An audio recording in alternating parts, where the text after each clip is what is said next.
So this article that I just read was really cool. It talks about like how do you use your home equity, why interest rates are extremely high. But in this article, there was a fun fact that I thought this would be great for everybody to learn about. Home owners pre-pandemic, so right before COVID, had about $90,000 of average equity in their properties.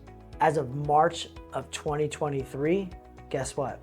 That's $270,000. So let's talk about the 3X that homeowners got in the last couple of years, and why I know the housing market was crazy, but homeowners who've owned properties for years and years and years are in a very good position. As a matter of fact, over 50% of homes currently in America are paid free and clear. That's right, 50% of homes are paid free and clear. Close to 70% have at least 30% equity, right? So there's lots of equity in these homes. So that being said, you're not gonna get rid of your super low interest rate.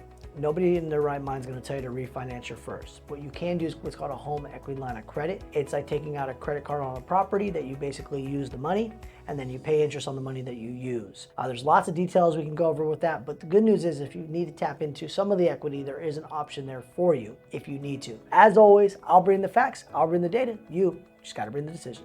Talk to you soon.